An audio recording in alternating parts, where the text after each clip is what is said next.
Video editing ගැන ඉගෙන ගන්න ආස ඔයාලට අද මම අරන් ආව Adobe Premiere Pro වලින් කරන්න පුළුවන් time stop effect එක. super slow motion effect එක ගැන කතා කරන්න. ඉතින් අපි බලමු කොහොමද මේ effect එක හදාගන්නේ කියලා Adobe Premiere Pro වලින්. මේක තමයි මම තෝරගත්ත clip එක. මම ඔයාලට පෙන්නන්නම් play කරලා.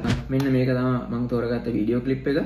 මේක ඇවිල්ලා Fungus YouTube channel එකේ අපි Barrel series එකේ 3 වෙනි episode එකට කරපු video clip එකක්. ඉතින් අපි බලමු මේ effect එක කොහොමද ලේසියෙන්ම හදාගන්නේ කියලා. ඉතින් මුලින්ම කරන්න තියෙන්නේ මේ video clip එකට right click කරලා පල්ලෙහාටම යන්න තියෙන්නේ. පල්ලෙහාටම ගියට පස්සේ මෙතන තියෙනවා show clip keyframes කියලා. ඒකට ගියට පස්සේ මෙතන time remapping කියලා තියෙනවා. ඒකේ speed කියන එක select කරගන්නවා. select කරගෙන ඉවරලා අපිට මේ time remapping effect එක add කරගන්න ඕනේ. මෙන්න මේ point එකට ගිහිල්ලා අපි keyboard එක P press කරලා එතන අපි keyframe එකක් තියාගන්නවා. තියාගෙන ඉවරලා keyboard එකේ V press කරලා මෙන්න මේ වගේ percentage එක දානවා එකට. හරිද? දාගෙන ඉවරලා මේ keyframe එක අපිට කොච්චර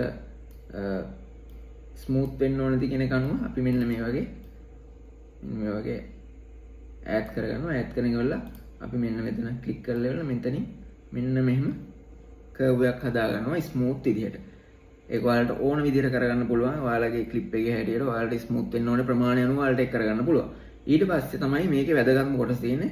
ඊට පස්සේ ගන්න තියෙන්නේ මේ clip එකට right click කරලා ආපහු පාරක් මෙන්න මෙතන තියෙනවා time interpolation කියලා. ඒකට ගිහිල්ලා optical flow කියන එක select කරගන්න. මේක අනිවාර්යයෙන්ම කරන්න ඕනේ. ඒතකොට තමයි ඔයාලට result එක හරියටම ගන්න පුළුවන්.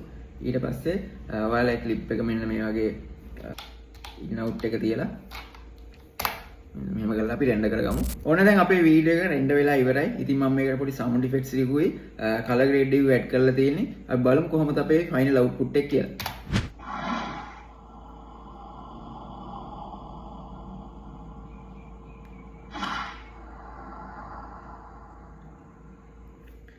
හරි ඉතින් Premiere Pro වල මේ වගේ වැඩ කැලේ ටිකක් ඉගෙන ගන්න ඔයාලා ආසයි නම් අපේ වීඩියෝ එක like කරන්න, share කරන්න, ඒ වගේම follow කරන්න අමතක කරන්නත් එපා. තවත් වීඩියෝකින් ආයෙත් දවසක හම්බෙමු.